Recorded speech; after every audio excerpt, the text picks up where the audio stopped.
अच्छा जी मशीन ये टेबल जो है ये हमें गिवन है। ये क्वेश्चन की जो बी रिक्वायरमेंट है उसके अंदर ये टेबल गिवन है। और मशीन ए का जो मेथड था वो स्ट्रेट लाइन मेथड था। और मशीन ए की जो डेट ऑफ परचेज है वो है अगस्त 25 1992।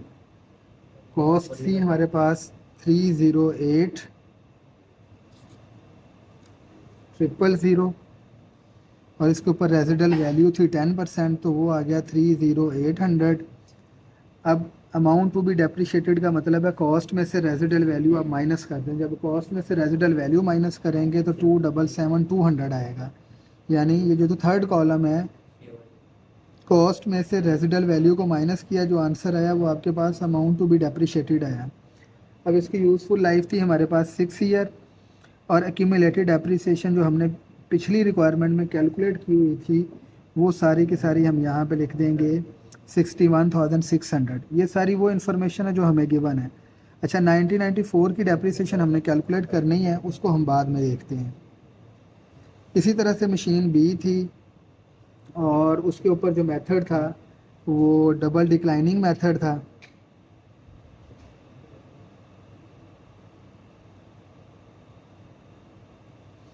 और उसकी डेट ऑफ परचेज थी हमारे पास April 3, 1992। कॉस्ट थी इसकी 160,000। हमारे पास इसकी रेजिडल वैल्यू कुछ नहीं थी। अमाउंट टू बी डेप्रिशिएटेड भी 160,000 हो गया।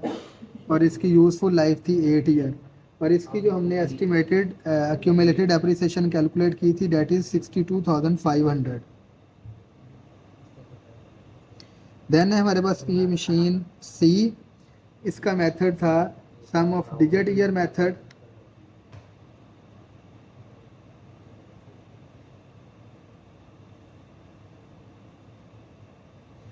और इसकी डेट ऑफ परचेज थी हमारे पास जनवरी 8, 1993। कॉस्ट थी हमारे पास इसकी 2,50,000 और रेजिडल वैल्यू थी 40। डेप्रिशिएटेड वैल्यू आ गई 2,10,000। और यूज़फुल लाइफ जो थी इसकी हमारे पास डेट इज़ 6 ईयर। और इसकी जो हमने एक्यूमुलेटेड डेप्रिसिएशन कैलकुलेट की थी वो हमने की थी 60,000 की। नेक्स्ट हमारे पास जो अच्छा जी मशीन डी है। और मशीन डी का जो हमारे पास है वो भी डबल डिक्लाइनिंग मेथड है, तो वो भी हम उसी तरह से लिखेंगे डबल डिक्लाइनिंग मेथड।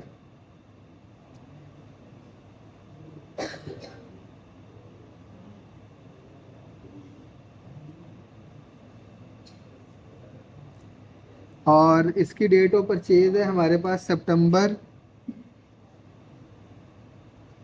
5, 1994।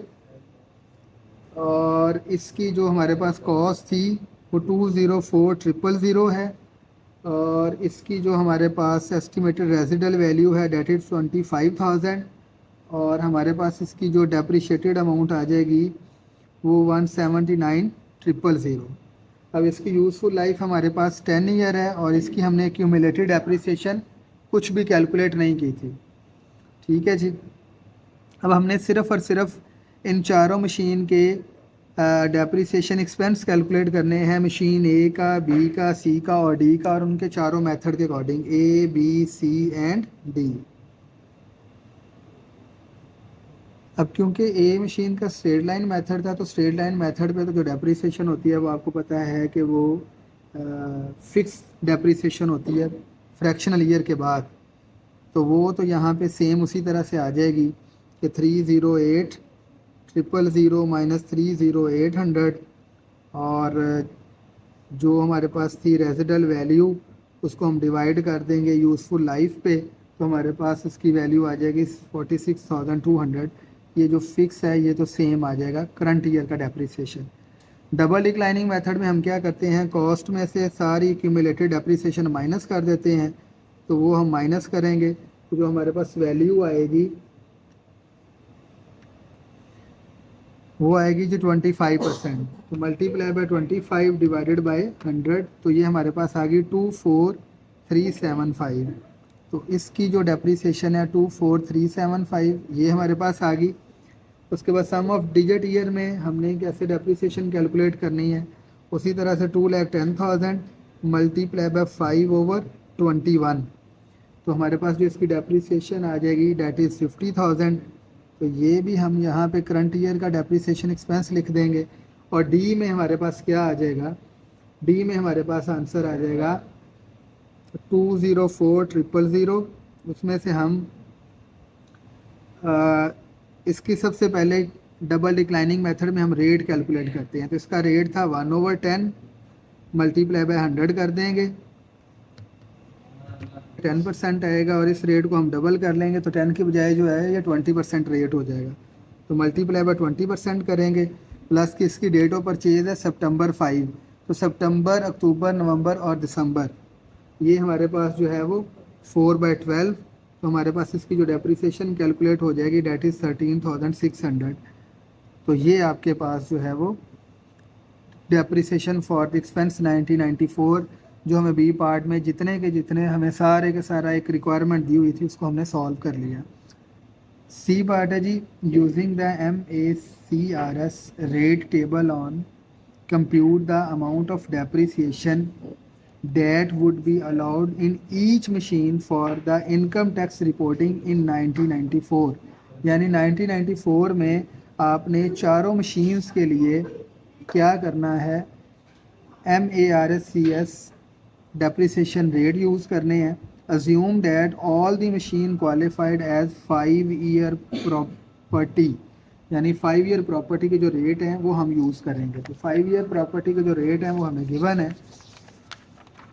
तो ये हमारे पास 5 ईयर प्रॉपर्टी के रेट्स हैं 20%, 32%, 19%, उसके बाद आपका 11.5। तो ये 5 ईयर प्रॉपर्टी के ये हमने रेट यूज़ करने हैं। बट हमने क्योंकि यहाँ पे सिर्फ 1 ईयर का कैलकुलेट करना है तो इसलिए फिर जो है वो हम मशीन वाइज जो है वो सबको अलग-अलग से कैलकुलेट करेंगे, मशीन ए का, बी का, सी का और डी का। मशीन देन हम लिखेंगे ईयर ऑफ एक्विजिशन, ये सी पार्ट है जी, या ईयर ऑफ परचेज आप कह सकते हैं। देन हम उसके बाद लिखेंगे कॉस्ट का कॉलम, कॉस्ट के बाद जो रेट है MACRS वो, और फिर उसके बाद हमारे पास डेप्रिसिएशन आ जाएगी। हम सब मशीन्स का इंडिविजुअली रेट कैलकुलेट करेंगे। तो machine A, date of purchase है इसकी जी, ईयर ऑफ परचेज है 1992, कॉस्ट है इसकी 308,000, और हमने जो डेप्रिसिएशन कैलकुलेट करनी है डेट इज़ 1994 के लिए। तो 1994 जो है 92, 1, 90 कितने ईयर्स हो गए हैं, 92, 93 और 94। इसका मतलब थर्ड रेट लगेगा 1, 2 और 3। तो इसमें जो थर्ड रेट है डेट इज़ 19, ये जो थर्ड रेट है वो है 19.2%। जिसमें रेट लगेगा वो है 19.2%। और इसके ऊपर हम जब डेप्रिसिएशन कैलकुलेट करेंगे तो डेट इज़ 59136। तो ये था जी मशीन ए। इसी तरह से मशीन बी, उसका भी ईयर 1992 है, कॉस्ट उसकी 160,000 है। इसका मतलब उसके ऊपर भी सेम रेट लगेगा 19.2%। तो हमारे पास डेप्रिसिएशन आ जाएगी 3720। देन हम